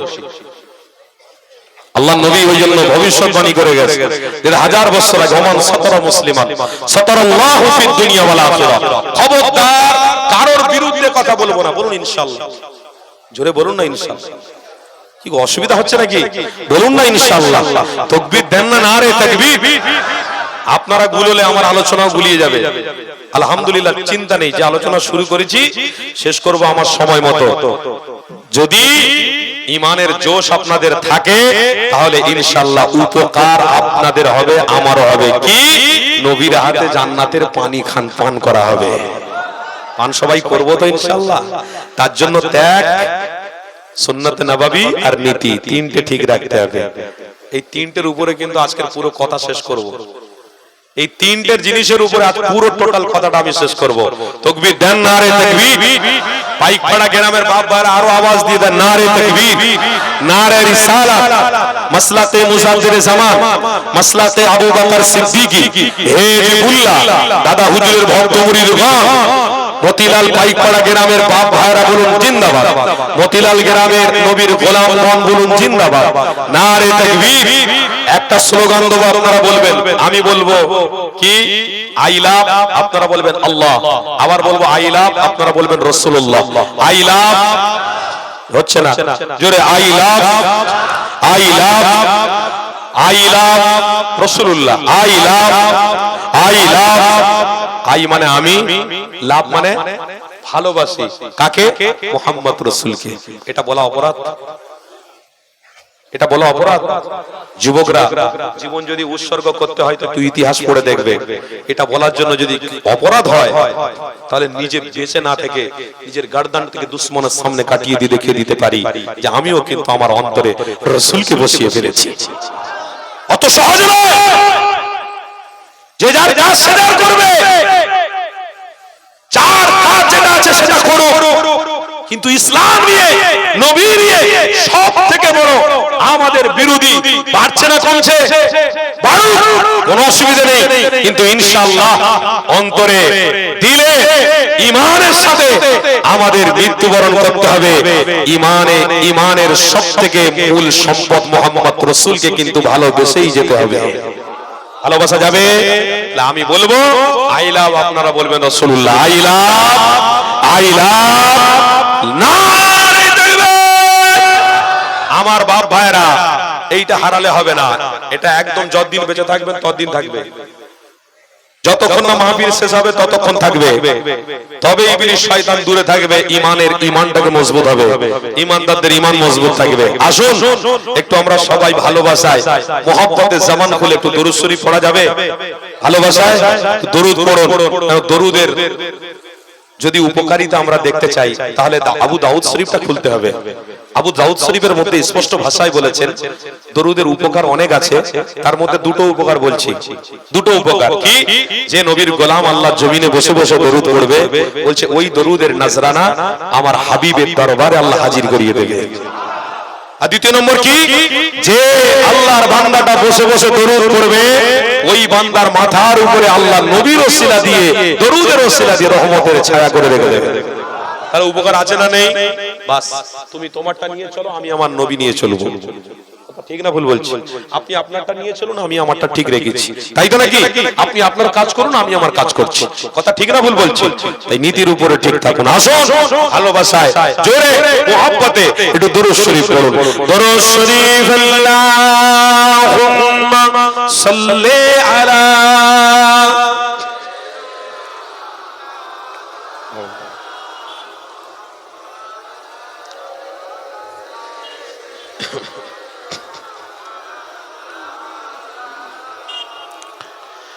আমার নবীর বিষয়ে একটু যদি আপনাদের কাছে বলি, এই নবী নিয়েই তো সব, নবীর বিষয়ে যদি একটু বলি একটা কবিতা, অসুবিধা আছে? কষ্ট হবে না তো? একটু স্মরণ করাচ্ছি আপনাদের। গোলামদের একটু পরিচয় দিচ্ছি। উহুদের যুদ্ধে শহীদ হয়েছিলেন কে? হামজা, আমিরে হামজা। তো তেনার কথা কবি বলছেন, তেনার বুকের যে পাটা, তেনার যে জিগার, উম্মতরা এখনো ভোলেনি। জোরে বলুন সুবহানাল্লাহ। আর একটু মহব্বতে বলবেন না?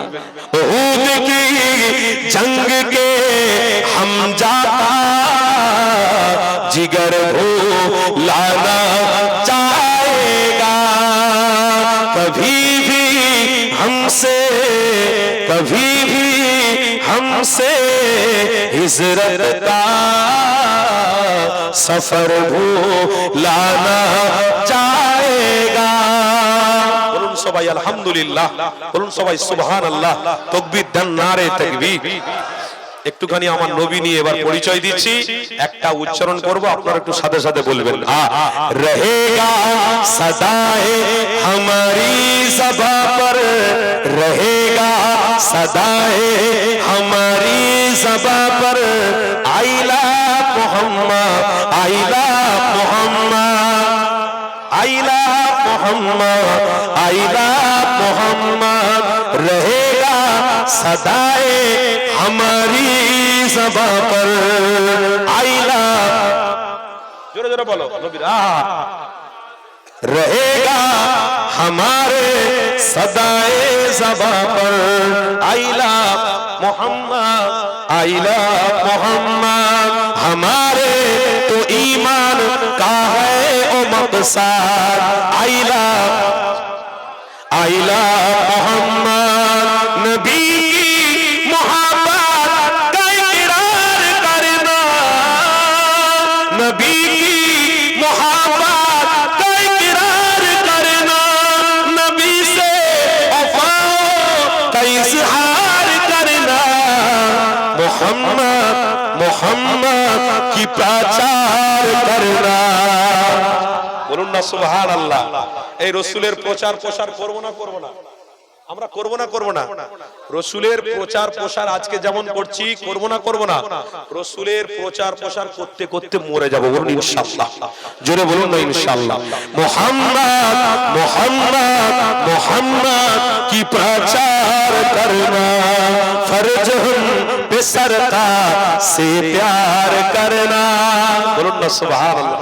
फर्ज हम पे सरकार से प्यार करना, तो पुकारो पुकारेंगे हर नाम, नामे अहमद, आइला मोहम्मद, आइला मोहम्मद, आइला मोहम्मद, आइला मोहम्मद, रहेगा सदाए हमारी ज़ुबां पर, आइला मोहम्मद, आइला मोहम्मद, हमारे तो ईमान का है मकसद, आइला मोहम्मद, आइला मोहम्मद, के बूढ़े ज़बान बच्चे भी बोले, के बूढ़े ज़बान बच्चे भी बोले, फलक से उतर कर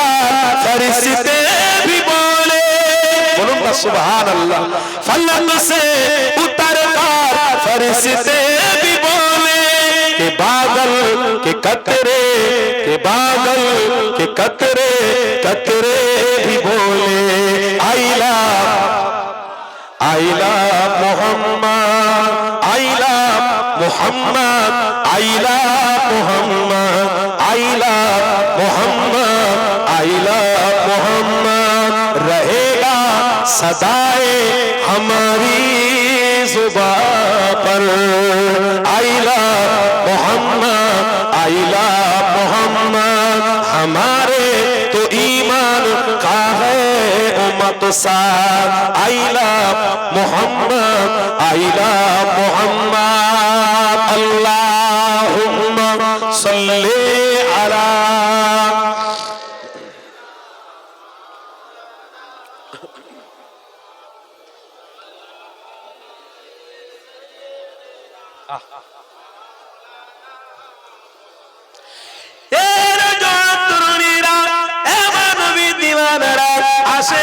আলোচনার দিকে ফিরে যায়। হযরত ইমাম হাসান কে আল্লাহ নবী জানাতে লাগলেন, এই ইমাম হাসান রে, তোমার নসল থেকে একটা বড় পীর আল্লাহ দেবে, সেই পীরের নাম হলো পীরানে পীর দস্তগী। আরো জোরে বলুন,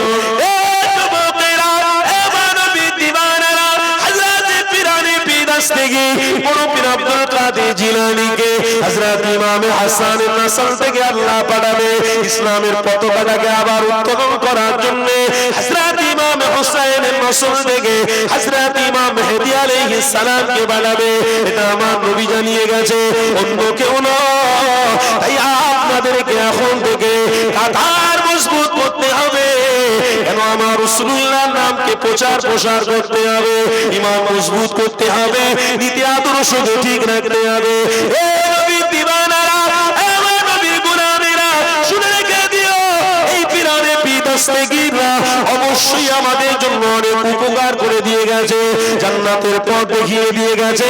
কেন কোরআনের মধ্যে রয়েছে আতিউল্লাহ ওয়া আতিউর রাসূল ওয়া উলিল আমরি মিনকুম, ইতাআত আল্লাহর করো, নবীর করো, আল্লাহর ওলির সাথে সহবতে সম্পর্ক রাখো।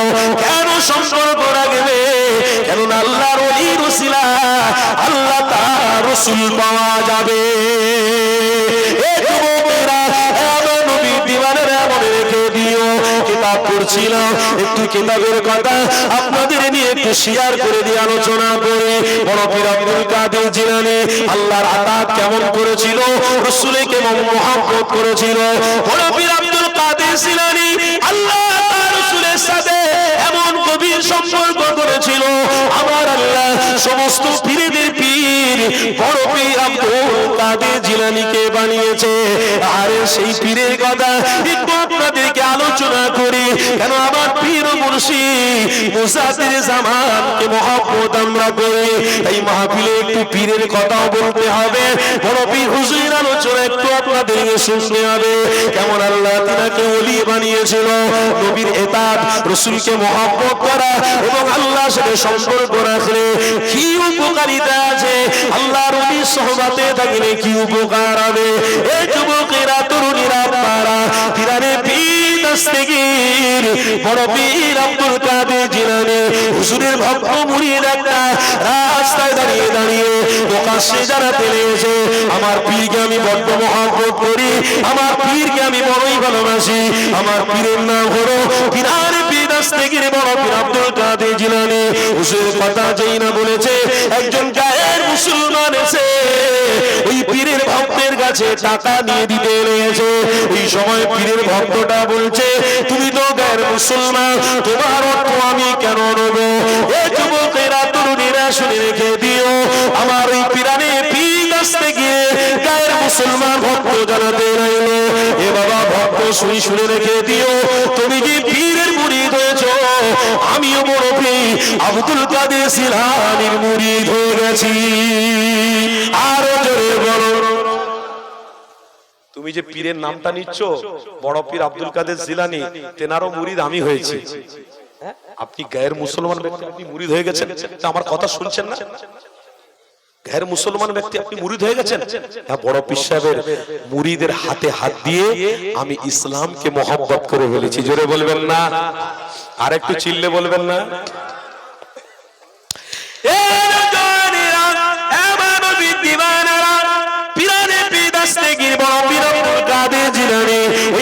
মুসলমান ভক্তটা বলতে লেগেছে, তুমি যে পীরের মুরিদ হয়েছো, আমিও সেই পীরের মুরিদ হয়ে গেছি। তুমি গায়ের মুসলমান ছিলে, ইসলাম কেন তুমি মহব্বত করে ফেলেছো?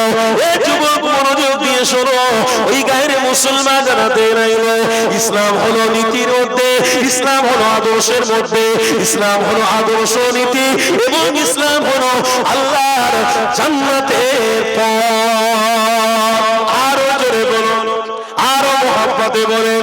এই যুবকেরা, পিরানে বিদাস্তেগীর বড় পীর আব্দুল কাদের জিলানীর ওই গায়ের মুসলমান মুরিদটা বলছে, ইসলাম হলো সত্য, ইসলামের অনুসারী আমি হয়েছি। তবে মনে রেখে দিও, চুপি চুপি আমি কোরআনও পড়ি, চুপি চুপি আমি রোজাও রাখি, চুপি চুপি আমি নামাজও পড়ি, কেউ আমার কথা জানে না।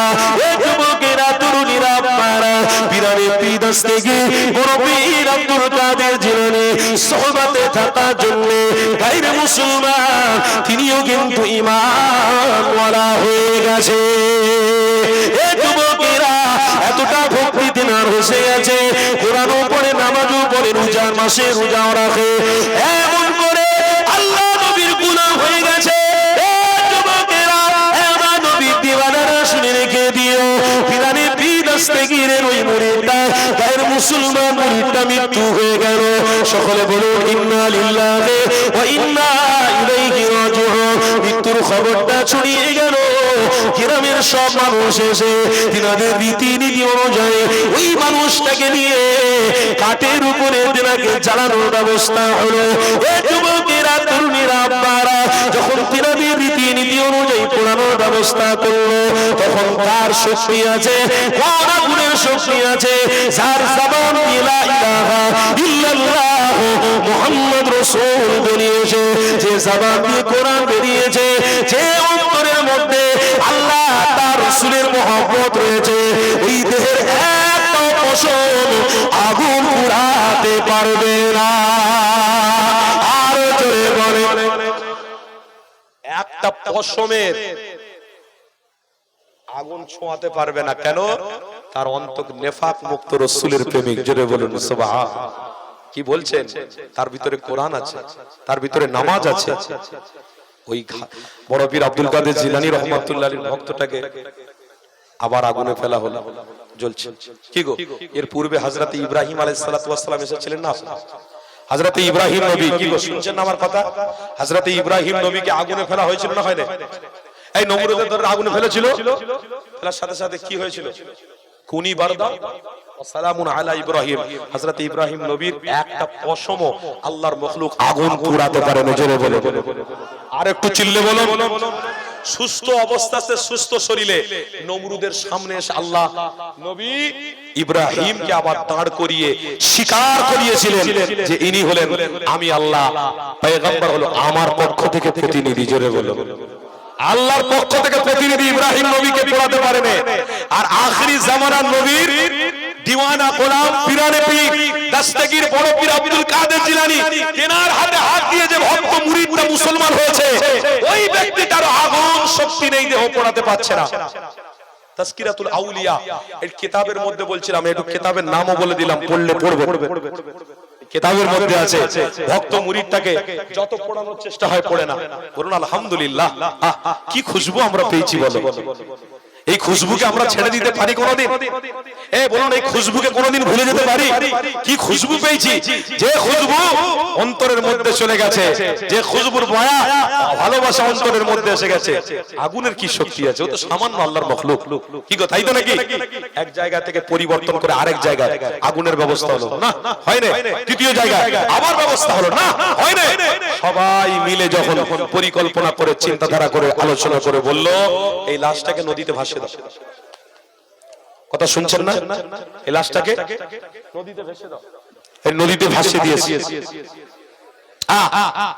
পিরানে পীর দস্তগীর বড় পীর আব্দুল কাদের জিলানী হুজুর আমার ভক্ত মুরিদদের বলে, এ বাবা, আমার একজন পাগল, আমার একজন মুরিদ, তাকে সমুদ্রতে ভাসিয়ে দেওয়া হয়েছে। ওই ভাসানো লাশটাকে তুলে সুন্দর করে গোসল দিয়ে তেনাকে কাফন সাদা পরিয়ে জানাজার নামাজ পড়িয়ে সমাধি করার ব্যবস্থা করো। জোরে বলুন সুবহান। তাহলে আল্লাহ তার রাসূল এর ইতাআত করলে, আল্লাহর ওলিদের সুহবতে থাকলে আমাদের ঈমান মজবুত হবে না? হবে না? আল্লাহ আমাদেরকে কবরে থাকার সুযোগ দেবে না? দেবে না? আর কবরে জান্নাতের ব্যবস্থা থাকবে না? থাকবে না? কি গো, অস্বীকার করার জায়গা আছে?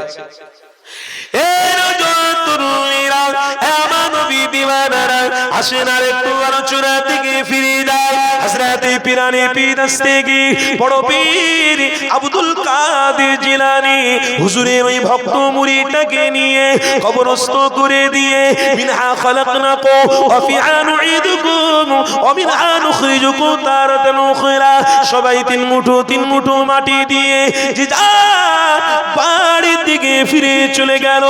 একদিন, দুদিন, 3 দিন, 4 দিন, 5 দিন, অনেক দিন অতিবাহিত হয়ে গেল। পিরানে পীর থেকে আব্দুল কাদের জিলানী হুজুর আমার ভক্ত মুরিদদের নিয়ে রাস্তায় বেরিয়ে পড়েছে।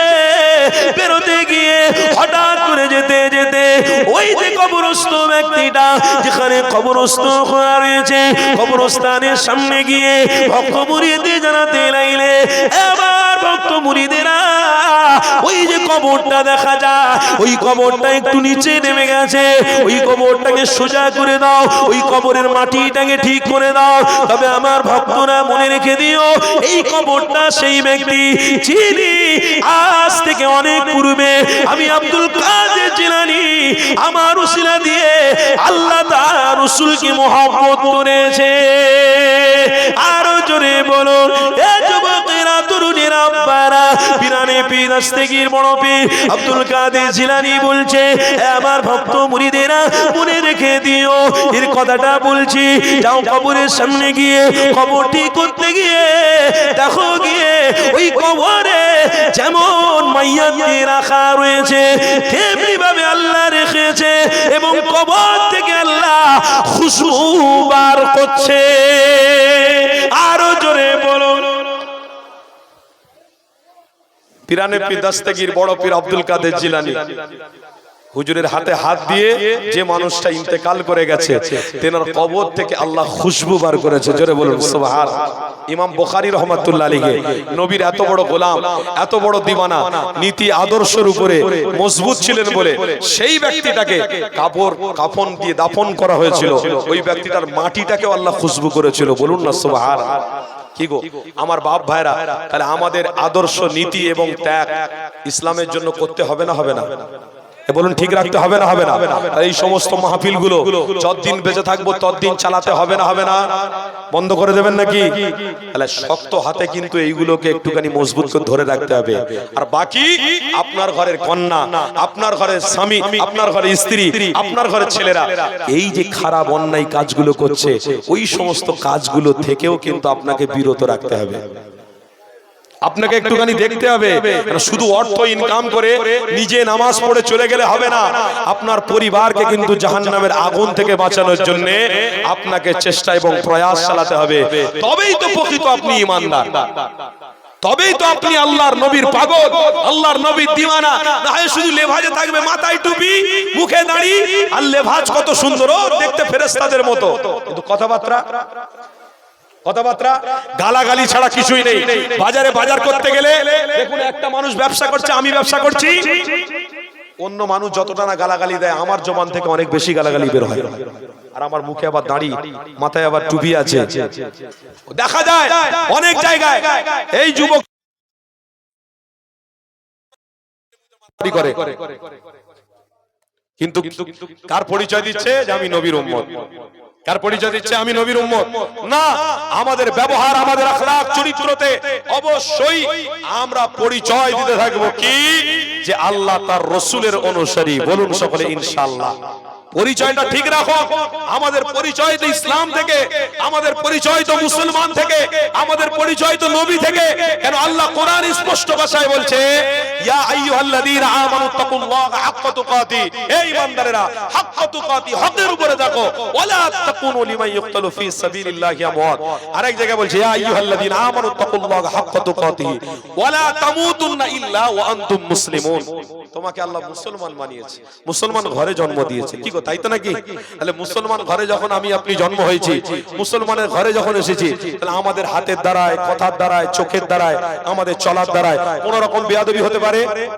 এই বলুন বাবাজিরা, বলুন বেয়াদবি হতে পারে? আমার কন্যার দ্বারায়, আমার স্ত্রীর দ্বারায় কোন রকম ভুল কাজ, বেয়াদবি কাজ হতে পারে? তাহলে কেন? আমরা মুসলমান, এটা মনে রাখতে হবে। আমাদের দাড়ি, আমাদের টুপি, আমাদের লিবাস যখন রাস্তায় বের হবে তখন দেখবেন অন্য মানুষ আমাদের জন্য রিসপেক্ট করবে, সম্মান করবে। আজ আপনি কলকাতায় চলে যান, নাখোদা মসজিদের সামনে দাঁড়াবেন, টিপু সুলতান মসজিদের সামনে দাঁড়াবেন, আজও দেখবেন মাথায় সিঁদুর দিয়া আমার অনেক মা বোনেরা তার কচি কচি বাচ্চাদেরকে নিয়ে দাঁড়িয়ে রয়েছে। জিজ্ঞাসা করা হচ্ছে আপনি দাঁড়িয়েছেন কেন, কিসের জন্য? বোতল হাতে করে নিয়ে না, আমার বিশ্বাস যে নামাজিরা নামাজ পড়তে গেছে, ওরা বাইরে বের হয়েছে, যদি ওদের জবান দিয়ে একটু ফুঁক দেয় আমার বাচ্চার শরীরটাকে ভালো হয়ে যাবে। বলুন না সুবহানাল্লাহ। আমার বাপেরা, আমার ভাইরা আজও আছে, বলে দিচ্ছি দেখবেন টিপু সুলতান মসজিদের সামনে, নাখোদা মসজিদের সামনে অনেক আমার হিন্দু ভাইরা সিঁদুর পরে, অনেক আমার হিন্দু বাপেরা গিয়ে, ভাইরা গিয়ে বাচ্চাদেরকে ফুঁক দেওয়ার জন্য দাঁড়িয়ে থাকে, অপেক্ষা করে। শোনো, এটা একমাত্র আল্লাহর পক্ষ থেকে রাসূলের খুশবু এখনো আল্লাহ জাহির রেখেছে। আরো জোরে বলো, আল্লাহ এখনো রাসূলের পরিচয়কে জাহির রেখে দিয়েছে। এখনো পর্যন্ত আমার রাসূলের পরিচয়কে আল্লাহ বিস্তার করে রেখেছে যে দেখ আমার নবীর অনুসারী যারা হবে তাদেরকে আমি আল্লাহ এইভাবে সম্মান দিতে থাকবো। নামাজিরা নামাজ পড়ে বেরোচ্ছে, বোতলে ফুঁক দিচ্ছে। আপনি একজন নামাজি, আপনি বোতলে ফুঁক দিচ্ছেন, তার শরীরটাকে ভালো হয়ে যাচ্ছে, তার বিশ্বাস। এটা কিসের জন্য বাবা? এটা একমাত্র আমার রাসূলের অনুসারী হওয়ার জন্য, একমাত্র রসুল পেয়ে আল্লাহর সাথে সম্পর্ক রাখার জন্য আল্লাহ আপনাকে পাই টু পাই সম্মান এবং ইজ্জত দিচ্ছে। এই সম্মান ইজ্জত পৃথিবীর কোন জায়গা আপনি পাবেন না, কোন জায়গায় পাবেন না, কিন্তু মনে রাখবেন একটা প্ল্যাটফর্মে পাওয়া যাবে। ওই প্ল্যাটফর্মটার নাম হলো নূরে মুহাম্মাদি। বলুন সুবহানাল্লাহ। ওই প্ল্যাটফর্মটা কি? নূরে মুহাম্মাদি। এই নূরে মুহাম্মাদি যে প্ল্যাটফর্মটা আছে, ওই প্ল্যাটফর্মে আপনি যদি অপেক্ষা করেন, একটা ট্রেন আসবে, যে ট্রেনের সম্পূর্ণ দায়িত্ব আমার নবী থাকবে, লিডারশিপ নবী দেবে। ওই ট্রেনের বগিতে আপনি উঠবে, সোজা আল্লাহর জান্নাতে ট্রেন যাবে, আপনিও বগিয়ে থেকে আল্লাহর জান্নাতে চলে যাবে। এই প্রয়াস, এই চেষ্টা মৃত্যু পর্যন্ত আমাদের চালাতে হবে। রক্তের গরম দিয়ে ইসলাম প্রচার হয় না, গালাগালি দিয়ে ইসলাম প্রচার হয় না, এতে ক্ষতি হচ্ছে। তবে মনে রেখে দেবেন, রক্তের গরম দিয়ে কিছু হয় না। আপনার নীতি আদর্শ এবং আল্লাহর জন্য ত্যাগ, নবীর জন্য ত্যাগ আপনার যদি থাকে, ইনশাআল্লাহ কামিয়াবি হওয়া সহজ হবে। কি গো আমার বাপ ভাইরা, এতগুলো কথা আপনাদেরকে বললাম, কষ্ট পেলেন নাকি? অসুবিধা হলো আপনাদের? তাকবীর দেন না, নারে তাকবীর। সময়ের দিকে লক্ষ্য করে দেখলে আর কিছুক্ষণ পরে আলহামদুলিল্লাহ দেখবেন 2টো হয়ে যাবে। আবার দেখবেন কিছুক্ষণ পরে 4:30 বেজে, 4টে বেজে গেছে। দেখবেন আজান হচ্ছে, ফজরের নামাজ হচ্ছে। সময় কেউ ধরে রাখতে পেরেছে? এই বাবারা বোন, সময় ধরে রাখতে পেরেছে? কারোর হিম্মত নেই, তাকত নেই। আপনি রক্তের গরম দেখাতে দেখাতে দেখবেন বিছানায় ঘুমিয়ে গেছেন। আর ঈমানদাররা রক্তের গরম নয়, ভালোবাসা, ত্যাগ, নীতির উপরে থাকতে থাকতে দেখবেন আল্লাহর জান্নাতের খুশবু দেখে ফেলেছে, আল্লাহর নবীর দিদারটা লাভ করে ফেলেছে। আমার বাপেরা, আমার ভাইরা, সকলে একটু মহব্বতে উঠে দাঁড়ান তো, আমার নবীকে একটু সালাম দেবো। সকলে উঠে দাঁড়ান তো, উঠে দাঁড়ান। অনেকক্ষণ বসে আছেন তো, দেখতে পাচ্ছি সব কষ্ট হচ্ছে।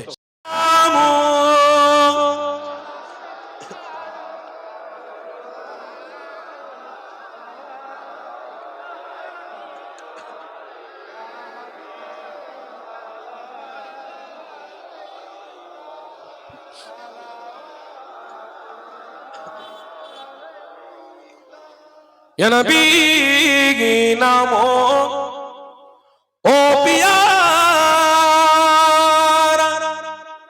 या रसूल नामो ओ प्यारा, अर्श पर हक ने ए पुकारा, सच पे गो बर है एक हमारा, या नबी सलाम।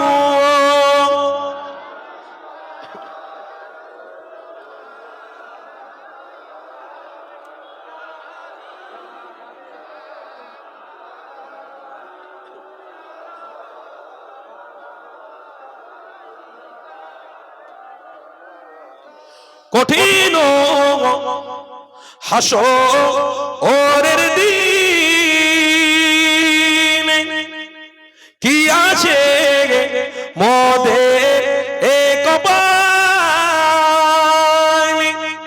গুনাহগার উম্মত হাত আপনার লইবেন সঙ্গে এ মাহশরে, ইয়া নবী সালাম।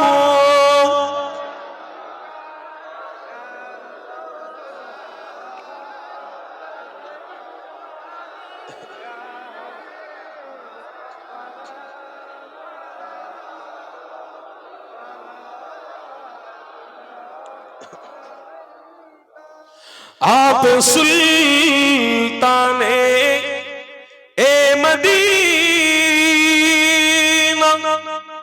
मोहब्बते ओहियो ओ सकीना, नूर से मामूर और सीना, मुश्क से बेहतर और पसीना, या नबी सलाम।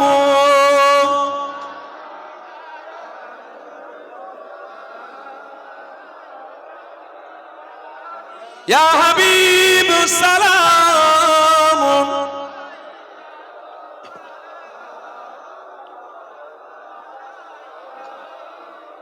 সকলে বলুন আলহামদুলিল্লাহ, সকলে বলুন